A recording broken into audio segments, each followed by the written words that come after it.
জাহান্নামে কেন এক নারী থাকবে জানেন? কারণ তারা শুধু নিজেরা অপরাধ করে না, হাজারো মুমিন মানুষের নূর তারা কেড়ে নেয়। দ্যাট ইজ ওয়াই তারা জাহান্নামে বেশি থাকবে। আরেকটা মেজর কারণ হচ্ছে তাদের উদ্ধত মাথা। মেয়েদেরকে বলছি স্পেশালি, হয়তো এই কথাগুলো মেয়েদের কাছেও যাবে। তাদের এই উদ্ধত মাথা আল্লাহর বিধানের সামনে আত্মসমর্পণ করতে চায় না। তাদের এই উদ্ধত মাথাটা আল্লাহর বিধানের সামনে আত্মসমর্পণ করতে চায় না। এই কারণে তারা জাহান্নামে বেশি থাকবে। যে কোনো বিধান আল্লাহ তাদের সামনে বলেন, সব মেয়ের কথা বলছি না, ম্যাক্সিমাম বিভিন্ন যুক্তি তারা দিবে। সামি'না ওয়া আতা'না এই পর্যায়ের না, যুক্তি দিবে। পর্দা করলে কি এখন কেমন করে চাকরি করব, পর্দা করলে কেমন করে পড়াশোনা করা যায়, এখন তো যাইতেই হচ্ছে, কিছু তো করার নাই, বিভিন্ন যুক্তি, হাজারটা যুক্তি তারা দিবে। কে জানি তাদের ব্রেইনটাকে পুরো ওয়াশ করে ফেলছে। রাসূল সাল্লাল্লাহু আলাইহি ওয়াসাল্লাম বলেছেন, দাজ্জালের শেষ অনুসারী হবে এক শ্রেণীর নারী। মাশাআল্লাহ, দাজ্জালের শেষ অনুসারী হবে এক শ্রেণীর নারী। তাদেরকে ঘরে ইসলামিক অনুশাসনে রাখার জন্য বাবা, ভাই, স্বামী শিকল দিয়ে বেঁধে রাখবে, তারপরেও তারা শিকল ছেড়ে বের হয়ে যাবে, আটকাতে পারবেন না, because of their mind is brain wash. এ কারণে দেখা যায় তাদেরকে যখন কোনো বিধানের কথা আপনি বলবেন, তাদের এই উদ্ধত মাথাটা আল্লাহর বিধানের সামনে অবনত হতে চায় না, বিভিন্ন যুক্তি তর্ক তারা দেয়। এই কারণেই তাদের সংখ্যাটা জাহান্নামে বেশি হবে। আরো কারণ আছে, রাসূল বলেছেন সারা জীবন তাদের জন্য করবেন। স্পেশালি তাদের উদ্দেশ্য করে বলছি, যাদের অ্যাফেয়ার আছে, যতই করেন, যত কিছুই করেন না কেন, আপনি যদি তাকে ভোগ বিলাস এবং পার্থিব সুখ শান্তি দিতে না পারেন, সে আপনাকে চিনবে না এক সময়। আপনি যদি আমাদের কথা বিশ্বাস না করেন, লিখে রাখতে পারেন। আর এমনিতে লিগ্যাল বৈবাহিক সম্পর্কেও সারা জীবন অনেক কিছু করবেন, হঠাৎ একদিন কোন একটা কারণে ঝগড়া লেগে গেছে, তখন দেখবেন সে বলে বসবে, সারা জীবন তোমার কাছে কিছুই পেলাম।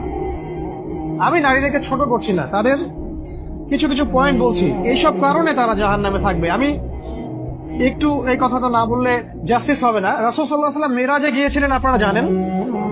তিনি মেরাজের রাতে অনেক অলৌকিক জিনিস দেখেছেন, নবীদের সাথে সাক্ষাৎ করেছেন, ইভেন আল্লাহর সাথে কথা বলেছেন, আল্লাহর নূর দেখেছেন। এই সময় সবাই তাকে হাসি মুখে সম্বর্ধনা জানিয়েছিল। যার সাথেই দেখা হয়েছে তার সাথেই তিনি হাসি মুখে অভ্যর্থনা তাকে জানিয়েছে, আসসালামু আলাইকা আইয়ুহান নবী, সবাই বলেছে হাসি মুখে। একজন মালাক, একজন ফেরেশতা তাকে দেখে হাসেননি, একজন। আপনারা কি জানেন?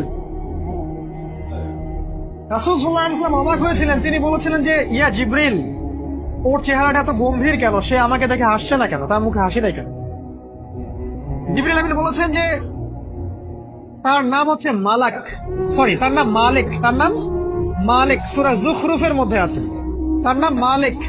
যেদিন থেকে আল্লাহ জাহান্নাম সৃষ্টি করেছেন, সেদিন থেকে তাকে জাহান্নামের দায়িত্ব দিয়েছেন, অর্থাৎ জাহান্নামের হেড অফ ডিপার্টমেন্ট, ইনচার্জ। সেদিন থেকে তার মুখের হাসি উঠে গেছে। আমরা দোয়া করি আমরা যেন তার সাক্ষাৎ না পাই।